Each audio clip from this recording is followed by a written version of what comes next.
Kita lanjutkan kuliah fisika. Kita sampai ke video 17 ini kalau tidak salah. Nah, kemarin pada video 16 kita bahas hidrostatika, fluida yang diam, cairan yang diam, air yang diam. Sekarang kita bahas contoh-contohnya. Kemarin sudah ada satu aplikasi tentang es yang terapung di air, kemudian berapa bagian volume es yang ada di atas permukaan cairan. Sekarang kita bahas aplikasi 2. Seri ini warnanya masih belum betul. Kita hapus dulu, minta tinta hitam. Jadi kita pada aplikasi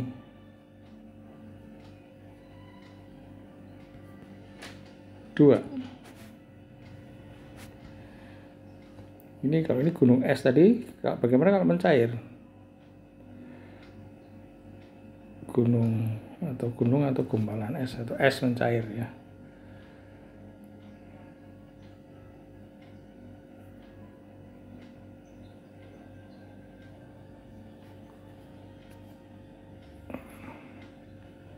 Aplikasi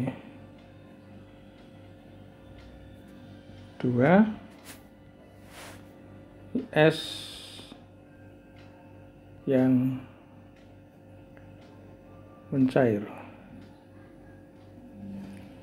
Jadi misalnya kemarin tadi di video sebelumnya ada es bagian di atas mengapung di air.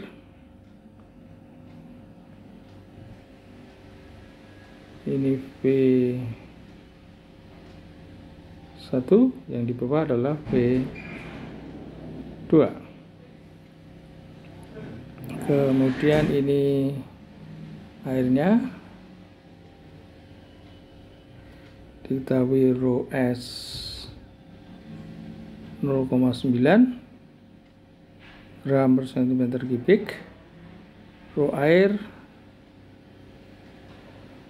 1 gram per, kalau air laut sebenarnya 1,003 ya, kecil, tapi ya sudah nggak bisa 1. Ini air biasa aja lah, air di atas gelas, kok di atas, dia dalam gelas ya, ada es mengapung. Kemudian kemarin sudah dianalisis.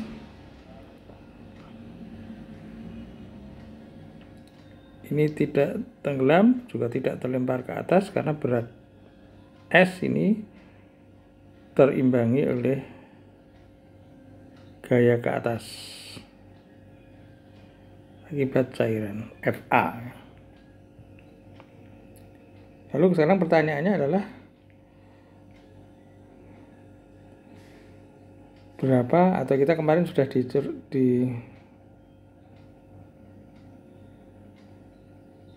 dicari P1 banding P2 itu ternyata 1 banding 9 ya. Sudah dibuktikan di aplikasi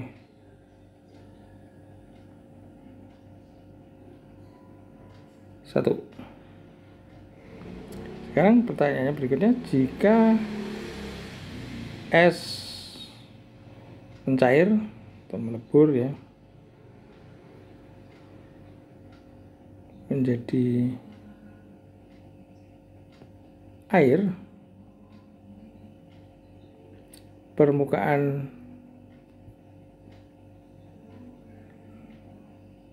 air naik atau turun atau tetap. Nah, kalau di quiz ya boleh dibeda aja salah satu, kalau bener ya untung, salah ya belum nasib baik. Tapi kalau engineer harus ngitung ya, ada dasarnya. Nah, Nah, kita hitung gimana caranya membuktikan ini permukaan air itu naik apa turun. Sekarang volume es mula-mula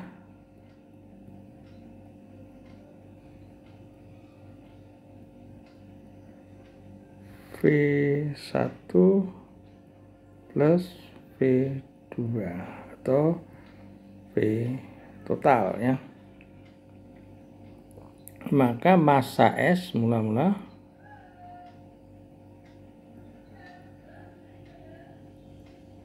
ya V1 plus V2 kali rho S. Oke. Sekarang massa air terbentuk dari leburan es berapa?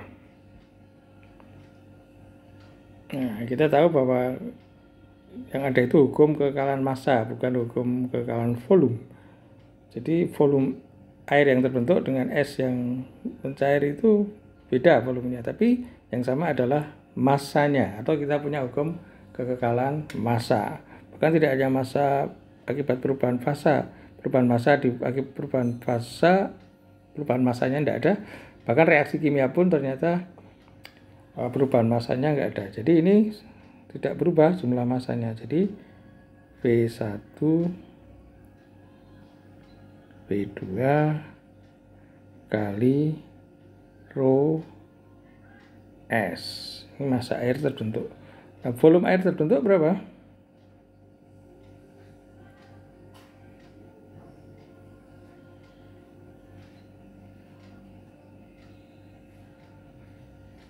Mestinya sama dengan massa air terbentuk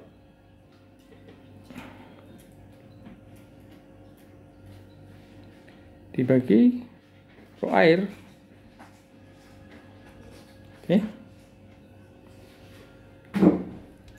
Dibagi rho air. Nah, sekarang itu adalah ketemu massa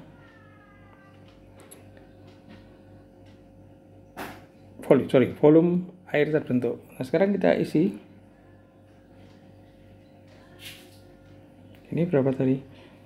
Ini 1/9 atau 1/10 dari total. Itu 0,1 P total. 0,9 P total ya kali rho S. Rho S berapa tadi? 0,9 per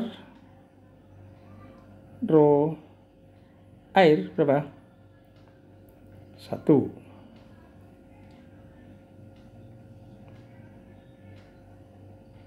Bentar, dicek V1 V2 rho S. V1 V2 rho S itu massa air terbentuk, volume air terbentuk seperti itu. Berapa ini? 0,1 0,9 VT. Ini V air terbentuk. Nah, sekarang V2 berapa? Tadi adalah 0,9 kali 0, tadi kan 9/10, jadi 0,9 V total. Berarti kesimpulannya apa?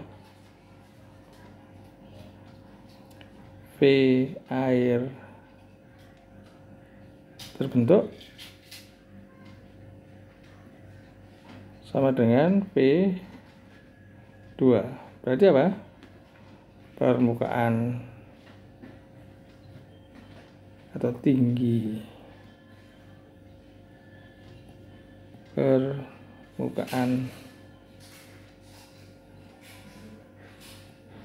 air tetap ya, tidak naik tidak turun, karena volume air yang terbentuk sama dengan volume es yang tadinya di atas volume es yang tadinya di bawah permukaan air. Jadi volumenya pas terisi oleh volume air yang terbentuk.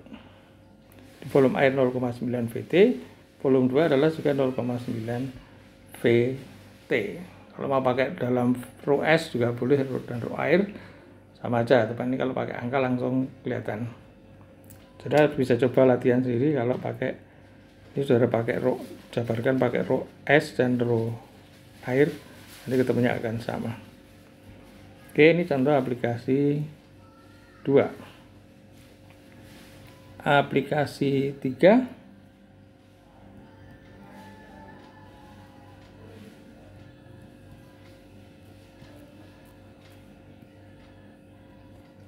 aliran dalam pipa. Ini ada pipa,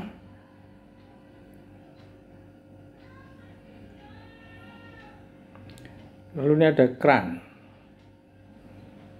Keran itu gambarnya kira-kira seperti ini kan, simbolnya boleh macam-macam. Nah, ini ada keran, ada aliran masuk.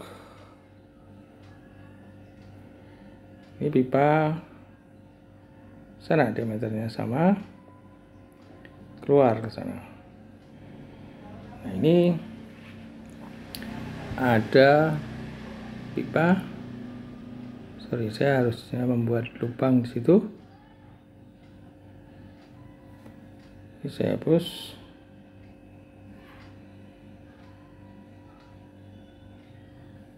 Ya, karena saya akan mengukur beda tekanan.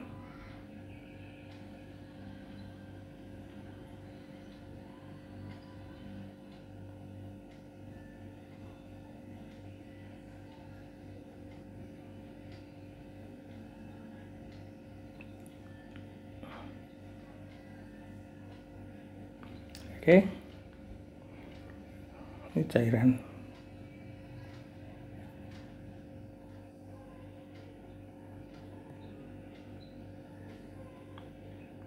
Ini rapat masanya rho ini aja. Lalu ini titik A, ini titik B. Kita ingin mengukur beda tekanan antara A dan B akibat keran itu tadi. Karena akibat keran itu tekanan turun. Tentunya ini ada manometernya di sini. Nah, misalnya ini air raksa. Air raksa. Ini rapat masanya rho lagi misalnya. Nah, kalau ada peristiwa gini, ada keran di situ, tekanan di A dan B besar mana? Maksudnya besar di A ya, karena tekanannya turun, ada keran, gesekan di keran, sehingga B itu lebih rendah. Sehingga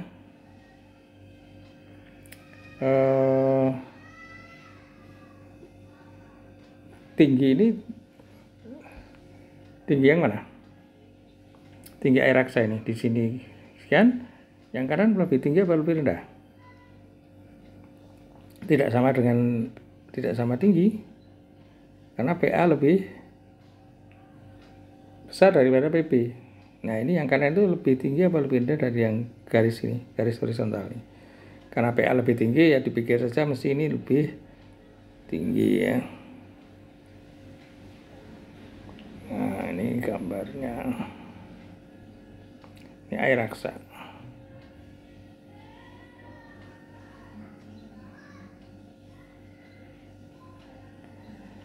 Oke, tapi ini ada kurang bagus garisnya di atas. Nah, saya gambar lagi.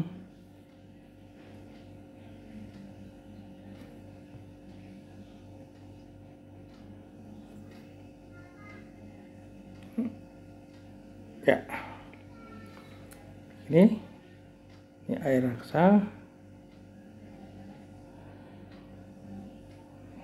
Nah, ini ada beda tinggi.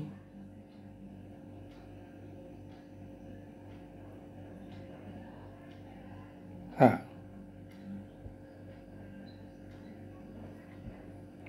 Jadi diketahui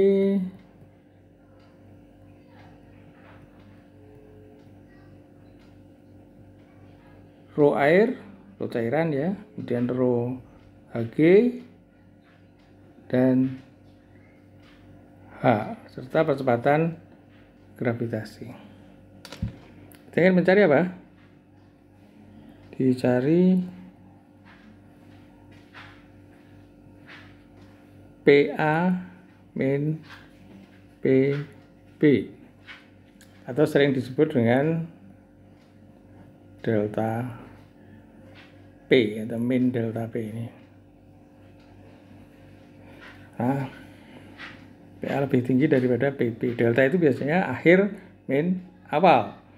Jadi kalau awal min akhir itu adalah minus delta. Nah, jadi dicari PA min PB dengan melihat H ini dan rho Hg serta Hg. Gimana caranya? Bisa pakai hukum utama hidrostatika nggak? Bisa. Tapi di mana? Syaratnya tadi diam. Oh, berarti harus di pipa yang diam ini. Karena kalau yang di dalam pipa ini mengalir ini. Nggak bisa. Ini juga mengalir. Mengalir. Di pipa ini tidak mengalir.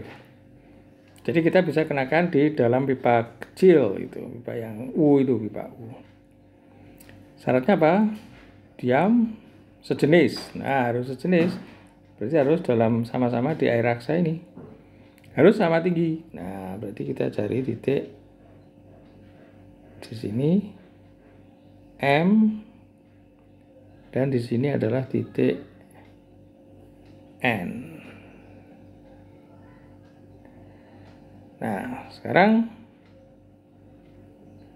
analisis untuk mencari PA min PB. Gimana? Kita punya hukum bidang horizontal sama tekanannya. Jadi PM sama dengan PN.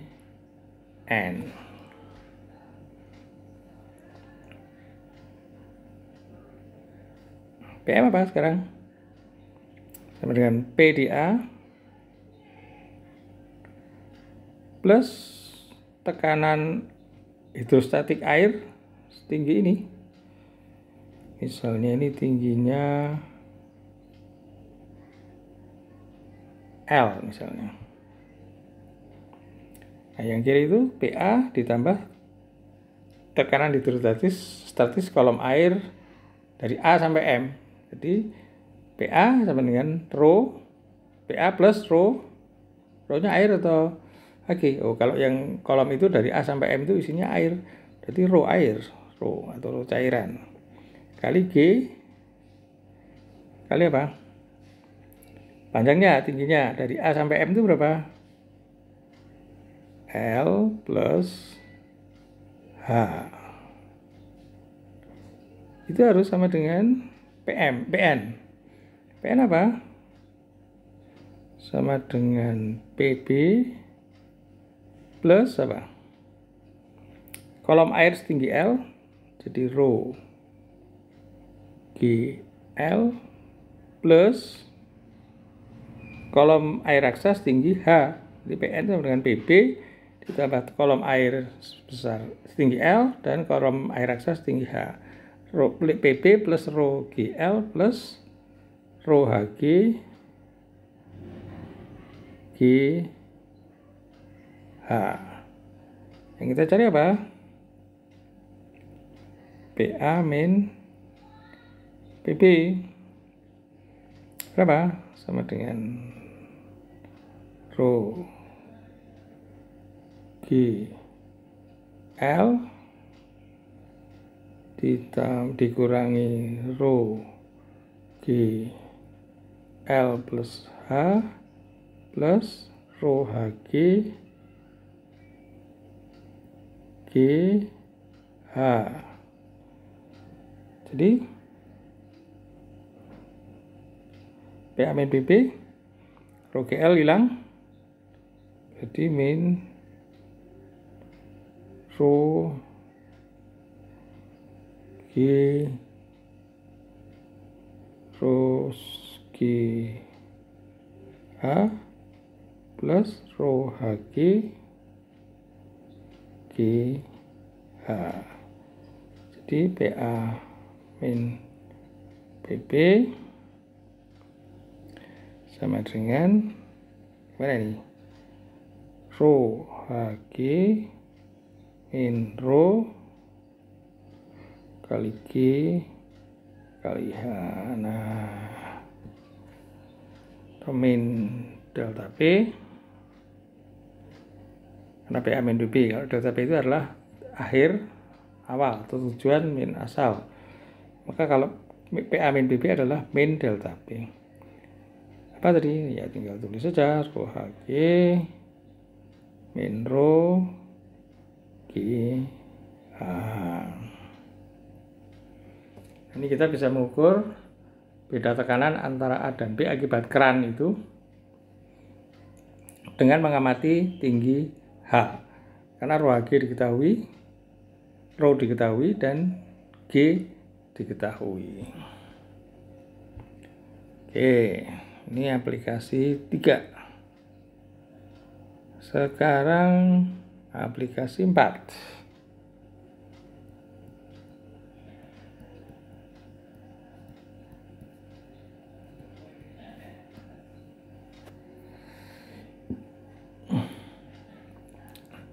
Tangki.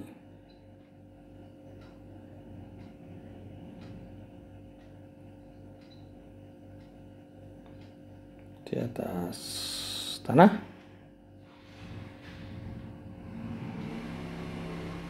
Diameternya katakanlah D. Berisi cairan. Ketinggian H.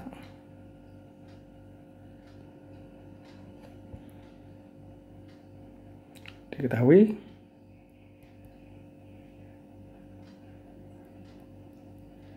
isinya D, diameter tangki, H, kemudian rho cairan, kemudian apa?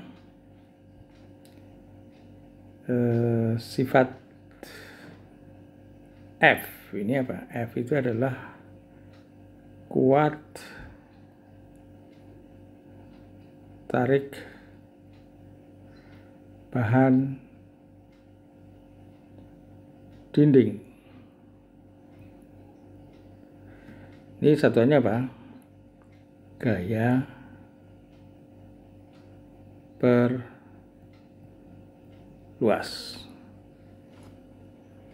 Tarik. Jadi kalau disobek, tarik, maka 1 cm kuadrat atau 1 in kuadrat permukaan tampang dinding itu, tampang logam dinding itu, besi atau apa, itu kuat menahan F gaya Newton, atau satuannya boleh pakai pound force dan boleh sebagainya. Jadi H rho F. Ingin dicari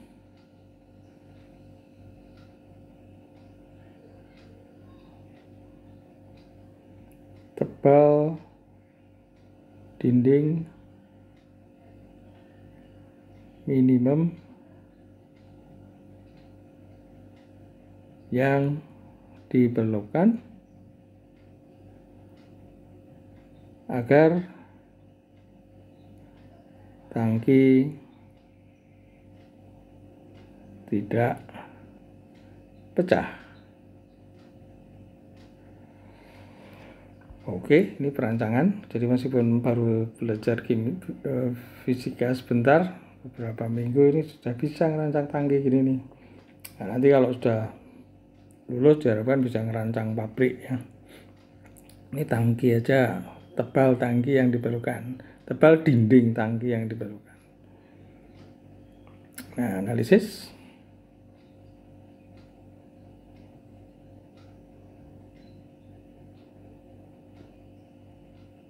tangki ini pecah. Kenapa toh? Karena ada tekanan hidrostatik cairan, terutama yang menderita itu di bawah, bagian bawah ini. Karena hidrostatik cairan setinggi H itu. Nah, ini menekan ke segala arah dengan sama rata. Kalau ke bawah tidak ada masalah, yang bawahnya itu adalah dasar tangki. Ini dasar tangki, kuat ini karena ada tanah di bawahnya. Nah, yang tidak kuat apa? Kalau ada ke samping. Jadi tekanan hidrostatik itu diteruskan ke samping, seolah dinding itu mau disobek, pecah dua gitu. Nah, ini ditahan oleh apa? Kuat tarik dinding itu, baja dari dinding itu, atau mungkin tidak usah baja tahan karat, atau bisa juga aluminium, bisa juga, terserah. Nah, sekarang pertanyaannya, dinding itu tebalnya harus berapa supaya mampu menahan sobekan tekanan hidrostatis ini. Lalu kita melakukan perhitungan, ini tekanan hidrostatik H. Namun experience atau pengalaman menunjukkan bahwa tangki yang rawan pecah itu yang jaraknya, kalau pecah itu biasanya mulai pecah itu di jarak yang 1 feet di atas dasarnya ini. Jadi yang perlu dianalisis teliti itu yang di sini ini.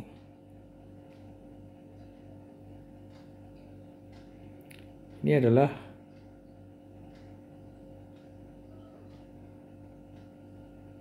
satu feet ya.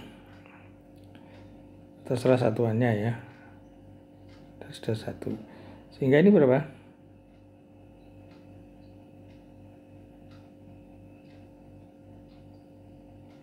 H-1 ya, 1 feet ya. H-1. Yang paling lemah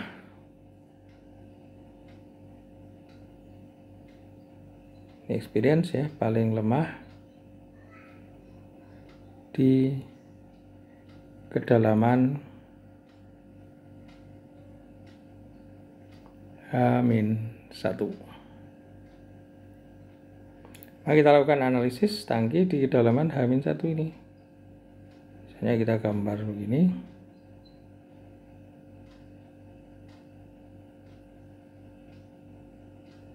Tangkinya, dindingnya nih.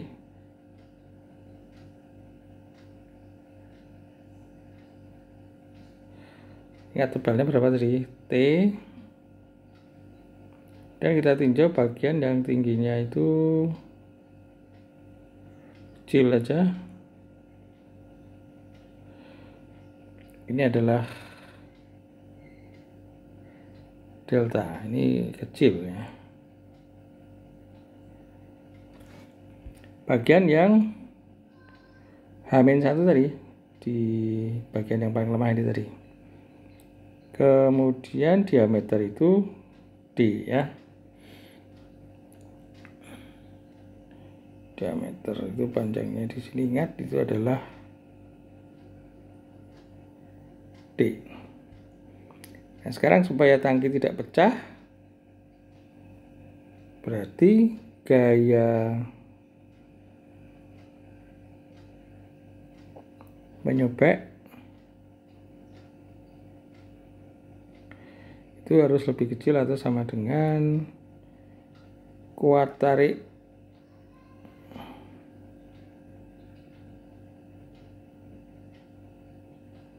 dinding kalau mau disobek. Gaya menyobek berapa? Tekanan hidrostatis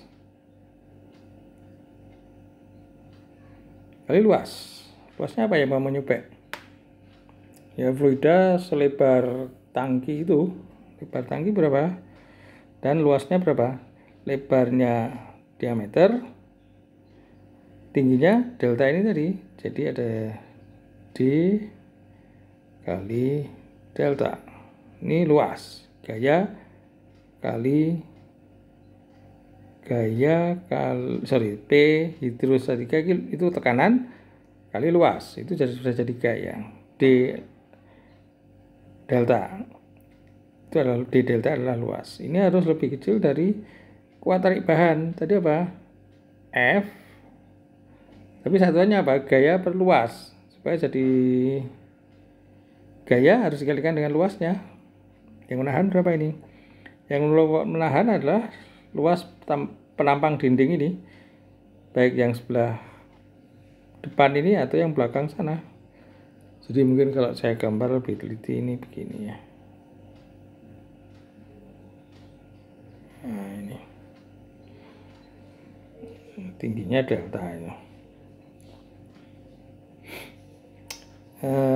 Dinding menahan berapa ini? Tingginya delta, tebalnya T. Jadi yang depan menahan sebanyak T kali delta, yang belakang juga T kali delta, jadi tinggal dikalikan 2 saja. Oke, oh sorry, P hidrostatik itu apa? P hidrostatik, oh ya belum diisi ya, P gini. Nah sekarang P hidrostatik itu apa? Rho air, rho cairannya, G kali H. H itu apa? Tinggi kolom cairan di atas titik yang dianalisis itu. Berarti dalam hal itu yang cairan yang di atasnya itu tinggi kolomnya adalah H-1 kali D kali delta harus lebih kecil F T delta kali 2, atau yang dicari adalah T sekarang berapa? Jadi T harus lebih besar daripada atau sama dengan berapa ini? Rho G H-1 kali D per 2 F, karena epsilonnya deltanya kiri dan kanan hilang. Jadi rho G H-1 D 2F. Itu T harus lebih besar atau sama dengan itu. Jadi tebal minimum dinding adalah sama dengan rho G H-1 kali D per 2F. Nah, ini adalah teoritis. Sekarang untuk perancangan harus ada koreksi-koreksi dengan pertimbangan-pertimbangan kenyataan dunia nyata atau batasan-batasan dunia nyata. Gimana? Nah, kita teruskan. Kita T minimum ini adalah perancangan, praktek ya untuk perancangan.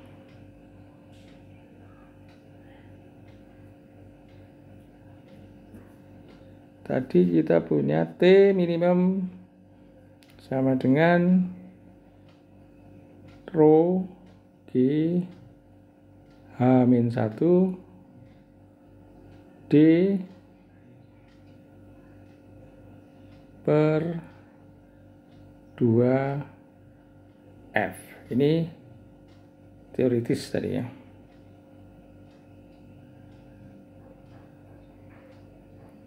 Nah, kenyataannya gimana? Praktek.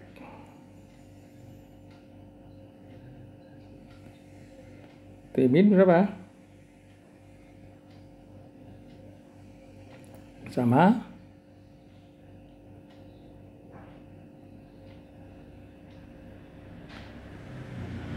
G H-1D 2F. Nah, baru koreksi apa sekarang? Dinding itu kan ada sambungan-sambungannya, ada plat, dilengkungkan, kemudian disambung dengan las. Nah, las ini sambungannya mungkin tidak sekuat kalau plat aslinya. Jadi kekuatannya hanya 90% misalnya. Berarti apa? Tebalnya harus dikoreksi berapa? Dibagi 0,9 ya. Jangan dikalikan, mau lebih tipis harus lebih besar, jadi dibagi 0,9 dibagi efisiensi sambungan tadi, sambungan las tadi. Jadi ini dibagi dengan epsilon, ini adalah efisiensi sambungan. Ini kenyataannya ROG H-1 kali D per 2FE. Oh, ini kalau sambungan ya, berarti kenyataannya harus dibagi dengan epsilon. Epsilon itu efisiensi sambungan katakanlah 0,9 atau 0,8. Kalau tukang lasnya bagus 0,9 atau 0,95 kalau dites dengan X-ray dan seterusnya. Kalau tukang las yang bagus biasa aja pakai aja 0,8. Makanya kalau tukang las yang bagus bisa efisiensinya tinggi sekali mendekati 1. Ada lagi koreksi. Tangki itu nanti kan kalau sudah dipakai itu kan ada sebagian yang terkorosi. Jadi tebalnya berkurang karena sebagian terkorosi. Nah, kita harus memperhitungkan tebal yang kira-kira akan dimakan korosi. Itu koreksinya di mana? Nah, biasanya orang kan menambah jumlah itu harusnya ditambahi dengan tebal yang kira-kira nanti akan termakan oleh korosi. Nah, itu adalah C. Itu adalah corrosion allowance. Tebal tambahan untuk nanti kalau mengatasi kalau ada sebagian yang terkorosi. Nah, itu C. Nah, biasanya sekitar berapa? Itu 1/8 in biasanya. Kalau logamnya bagus mungkin bisa dikurangi sedikit. Tapi kalau normal itu 0,1/8 in ya, biasanya corrosion allowance itu. Jadi rumusnya yang dipakai adalah T min sama dengan rho G H-1D per 2FE plus C. Dan batasan lagi dunia nyata. Misalnya terhitung 0,36214 in. Terus kita ke perusahaan plat, saya mau beli plat yang tebalnya 0,62 berapa tadi 31 in. Jawabnya perusahaannya udah ada. Karena dia menjualnya tertentu ada standarnya. Paling tipis hanya 3/16 in, kakaknya 1/4 in, kakaknya lagi 5/16 in, kakaknya lagi 7/16 in. Sorry, 6/16 itu 3/8 in, sorry tadi. Nah, jadi 3/16 terus 1/4 terus kakaknya lagi yang menaiknya 1/16 terus ini. Lalu kita pilih di antara standar-standar itu yang sedikit di atas tebal minimum tadi. Lalu dipakai plat yang tebalnya standar yang sedikit di atas T tebal minimumnya tadi. Saya 0,3621, yang di atasnya adalah 0,38 itu ya, 0,375 itu. Jadi kira-kira ngambil 3/8 itu 375. Jadi itu adalah prosedur perancangan yang biasa kita pakai untuk perancangan tebal tangki. Jadi kita perhitungkan efisiensi sambungan, ada hitung teoritis dulu, kemudian ada perhitungan perkiraan koreksi terhadap efisiensi sambungan, kemudian ada koreksi terhadap tebal yang kira-kira akan terkorosi. Kemudian masih disesuaikan dengan plat yang ada. Pilih yang sedikit di atasnya. Kalau yang lebih besar lagi, lebih tebal lagi boleh nggak? Boleh, tapi terlalu mahal nanti. Jadi ya sedikit kakaknya saja, kakaknya sedikit. Kalau yang dua kali tebalnya boleh saja, tapi nanti tangkinya mahal, nanti pabrik kimianya jadi mahal, produk kita tidak bisa bersaing harganya dengan perusahaan-perusahaan lain. Nah, ini adalah contoh-contoh perancangan alat industri kimia ya. Ini contohnya tebal tangki. Sekian, kita akhiri kuliah ke berapa ini? 16 ya. 16 kita. Terima kasih. Itu 16 apa? Lupa saya, 16 atau 17? 17 ya. Ya sudah, nanti dia lagi. Saya lupa nomornya ini. 16 atau 17 gitu aja. Kita lihat nanti, saya lihat nanti urutannya. Saya beri nomornya sesuai dengan yang sebelumnya. Maaf kalau keliru. Dulu mungkin juga saya nyebutnya di narasinya keliru, tapi di nomornya sudah saya betulkan. Terima kasih.